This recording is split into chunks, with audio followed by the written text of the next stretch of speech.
What's up, everyone?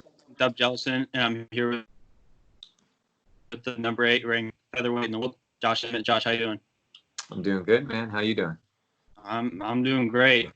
So exciting news just a couple days ago. The news broke. Ariel Helwani tweeted it. You got a fight on June 20th with Shane Burgos. How did that all come together? Yeah, it's just kind of, his name was kind of thrown out there like a week ago or so. And, I've been training and I've been wanting to fight like mid-June. So it kind of works out perfect, even though it's different because it's like, okay, we're training, we're doing everything we possibly can.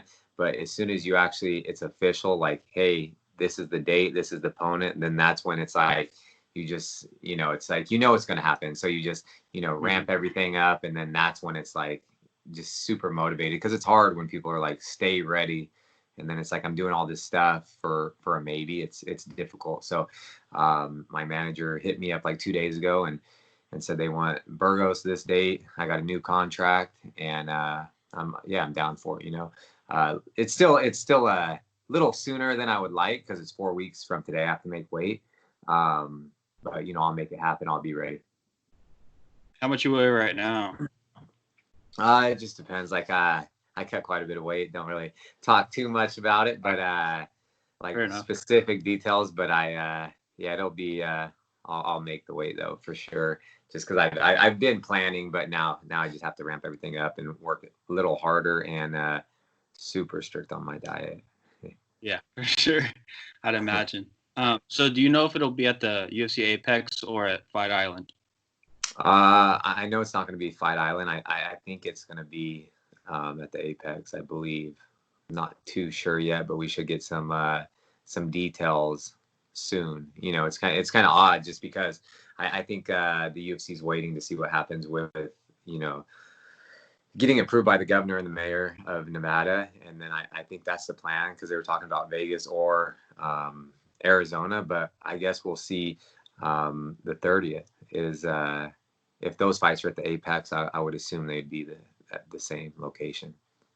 Yeah, well, that's what I thought was the Apex. So I want to talk about what happened with the Edson Barboza fight that you were kind of scheduled for. I know there's a little miscommunication between you and the UFC. What happened there?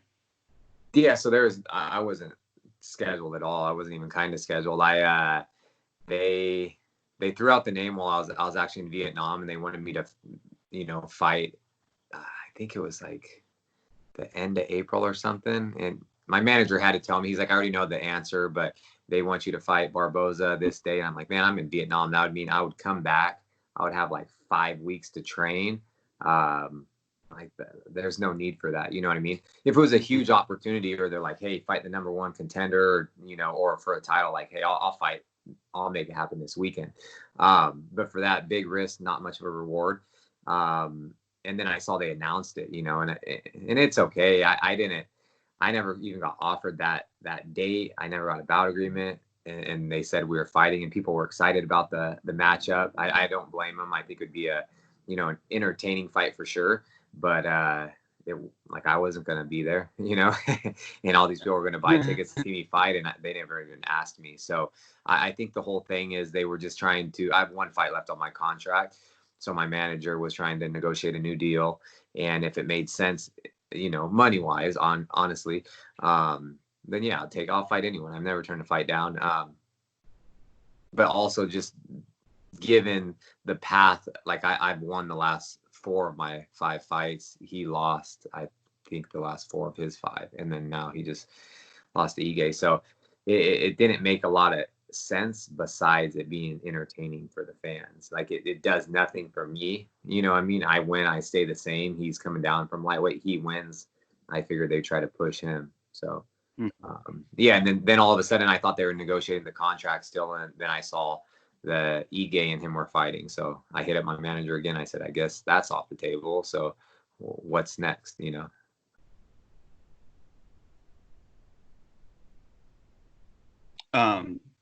What are you fully healed from the injury that forced you out of the Arnold Allen fight? Yeah, no, I'm good to go. So I'm ready. I just had a little injury, and then I just had to, I planned on going to Vietnam, so I always book a trip. So it's like my wife and I was going to fight, go out there, and then we had all this planned. So I was like, let's still go out there, and we did. We had a great time. 2020 was not looking that bright for me, and then honestly, it's turned out to be a great year, even given the circumstances with all the COVID and things like that. And yeah, I can't complain, and I feel good. I'm ready to put on a show, and yeah, this will be an entertaining fight too. I think some people are more excited about Burgos and I fighting than Barboza and I, because he has a number next to him. I have a number. We're both, dangerous strikers and come forward and throw big bombs, and it's going to be a lot of output, and it's going to be a tough fight. You know what I mean, for both of us. And I think people are more excited about this than the Barboza fight. Yeah, I mean, you and Burgos are just straight savages in there. How do you think that you match up stylistically with him? Like, how are you better in some areas than he is? Yeah, I think I match up really well. Like like I said, he's a tough threat. I feel like our striking. I could say my wrestling's better for sure. I don't know if he ever wrestled, but I wrestled at the highest level in college. He's slick when it comes to jiu-jitsu. I feel like my ground game and jiu-jitsu is pretty good, but I just haven't got to, display that or show the fans or the world. And I think we just match up really well. I think it's a great job by the matchmaker, because this is what they're trying to do. You know what I mean? I feel like it's two powerful strikers. He's physically a big featherweight, but I feel like he's got the height on me. But I'm a big featherweight as well. So it's going to be I'll say bloodbath. It's going to be I could say fight of the night. You know what I mean? Like it could be even in the runnings for fight of the year candidate. So we'll just have to see how everything goes, and I'll be well prepared for this. Yeah, hopefully you can get that 50 G's from Dana. That'd be awesome. Take one out of Gaethje's book, get fight of the night and a 50K bonus knockout too. Sure. That'd be a nice night at the office. So how have you approached this fight and starting to get into training camp? Yeah, I've been almost sidelined for almost coming up on a year. My last fight was July of 2019. So I wanted to fight sooner. There was no one for me to fight.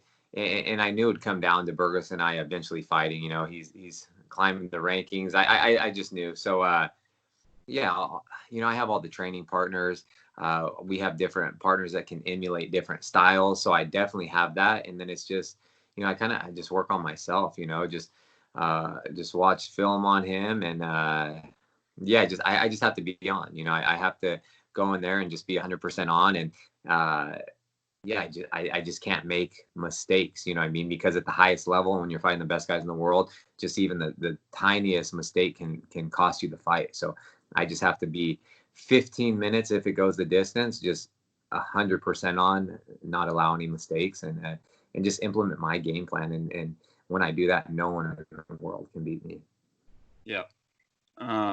So how has this pandemic affected your actual training and then Team Alpha Male as a whole? Because I'm assuming the gym's starting to be opened up. Yeah, the gym's still closed. So it's been tough at first, because all gyms are closed, especially in we're California, so Sacramento County. They've been closed for quite a while. So I've been doing, garage workouts during this whole pandemic. I was like, I'm not going to just sit back and do nothing, because then, man, I have no issue gaining weight. I'd probably be light heavyweight right now, honestly.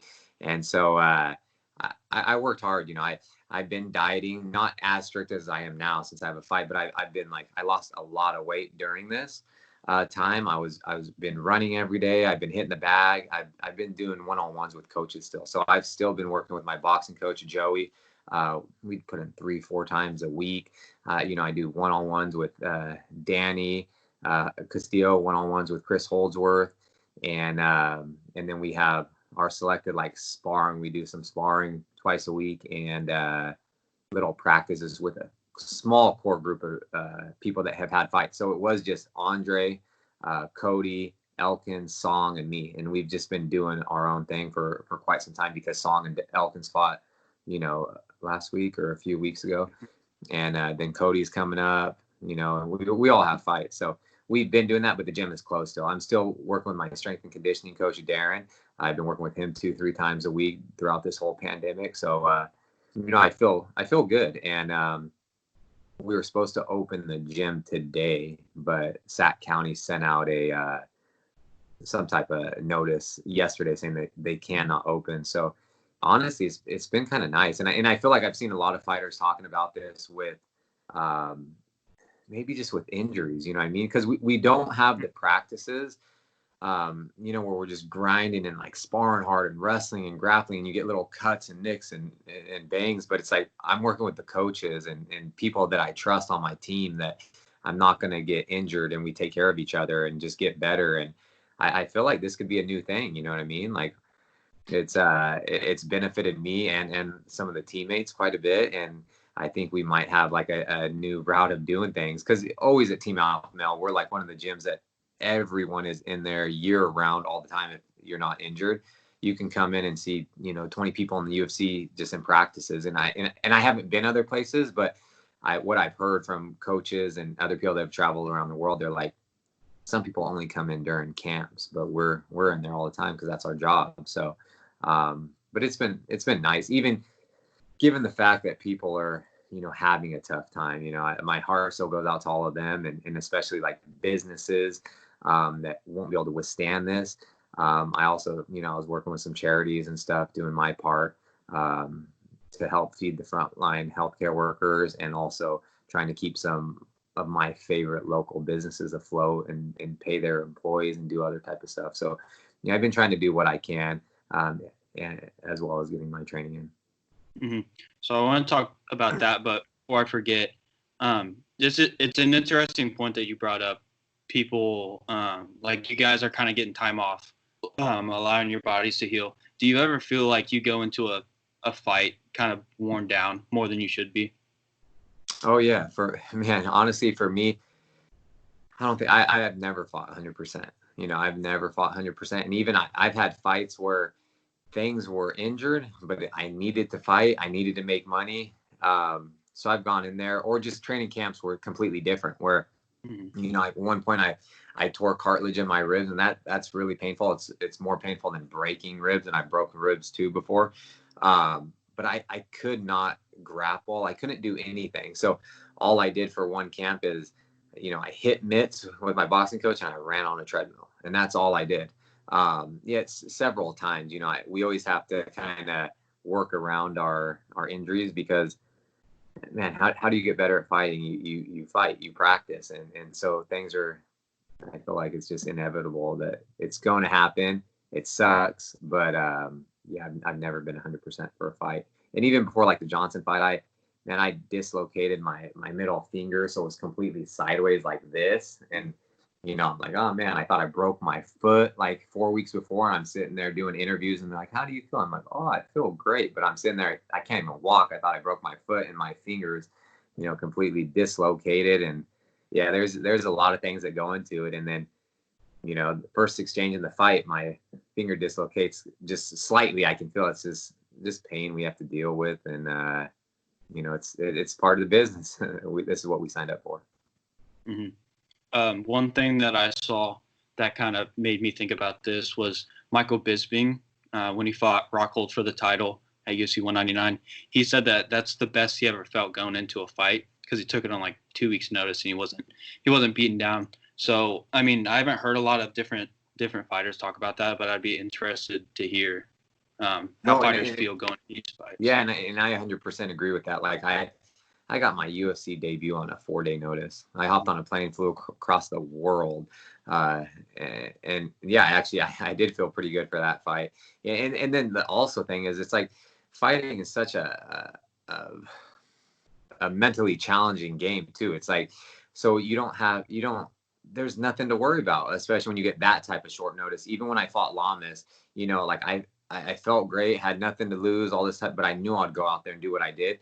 But the only thing that always comes to my mind on short notice fights is the weight. You know what I mean? So when I took a fight on 3-week notice, and I was, 185 pounds, and I still got down to, only missing it by 2 weeks. It's like, or 2 pounds. That was tough. That was tough for me because that was the first time in my life that I ever missed weight in a fight or in wrestling. And I've wrestled my whole life, but that's when I was like, I'll never take something on short notice like that again. But then here we are. I'm taking a 4-week notice fight, but I'm a little more prepared than I was for that. Yeah, I mean, you gotta do what you gotta do. So you mentioned that this was going to be your last fight on your contract, or you did get a new contract? Yeah, I did get a new contract. So it was that's kind of what I was dealing with the last time when I was supposed to fight Arnold Allen. I didn't get offered what I wanted, so I was just going to fight out my contract and test free agency, just because I feel like my worth is so much more. But yeah, now I locked in a new deal, and I'm happy with that. And because at the end of the day, I want to stay with the UFC. It's the biggest platform there is. It's like everyone knows the UFC, even though other organizations are great, people don't follow them as much as they do the UFC. But my stage in my career too, and my age, I was like, man, I'll go where the money is, honestly. So you would have considered going to a place like Bellator or ONE FC?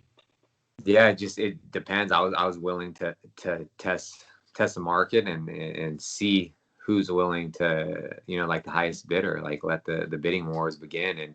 And it's just different because they're great organizations, but I feel like the UFC has the best fighters in the world.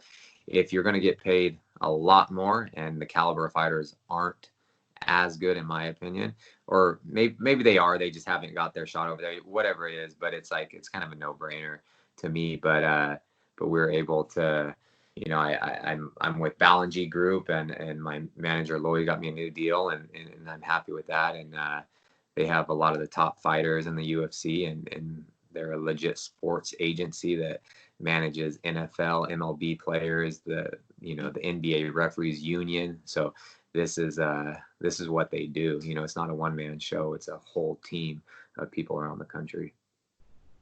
I know we're a little short for time. I had 2 questions left for you. So after this fight, after you get a knockout win, get the bonus, who do you want next? Whoever's going to be lining me up for the title. So whatever it is, but first and foremost, Burgos is a tough fighter. So I have to get through him. I can't overthink him. But in a perfect world, I go in there, I get a knockout win. Whoever's going to set me up to fight for the title next if I win that. So I don't care who it is, but they have to be in front of me. And, I want some type of title eliminator fight. And that to be kind of, that's my plan. So because it's, of course, like everyone wants to fight in front of them. I've been saying that forever. I keep getting people behind me. But now here I am. I'm 8. Burgos is 10. I'm fighting behind me again. But he could be anywhere up in the, you know what I mean? I feel like all of us, anyone in the top 15, anyone can lose on any given day or win. And it's a tough fight. So I feel like I beat him. I want someone that's going to get me to the title with one more win. Because I feel like I want to fight all these guys up front, but then like no one's ever available, whatever that means, or won't fight me. So I'm like, okay, so we'll see, Fair to you. Or yeah, but if you're saying who do I want? Like, of course, everyone would pick I want the champion because I feel like I want to be a world champion. I will be a world champion, but I need my shot. But if I'm always fighting people behind me, I never go up, But I feel like this is good choice, good decision, and it's going to be a hell of a fight. And yeah, so whoever's going to get me to that title shot. Yeah, because I know like guys like Brian Ortega is looking for a fight. He'll probably have to fight someone below him. They sign me up. If he's looking for a fight, I'm down after this. That'd be awesome. That'd be a really good fight. And another would be in Yair are also looking for fights. So the last thing I want to talk about was you kind of mentioned it briefly, the things that you're doing in your community to help during this pandemic. Yeah, so I've just been doing what I can. I'm a part of a health bar, Vibe Health Bar, and they started a GoFundMe campaign. You can find on their website, and it's similar to all we're doing is people are donating to that. We're keeping the business afloat. We're paying the employees. We're able to, feed the frontline healthcare workers. And so that's been awesome. I've also, just because I know a lot of people, I'm from Sacramento, so I know a lot of people in the community. I try to do whatever I can.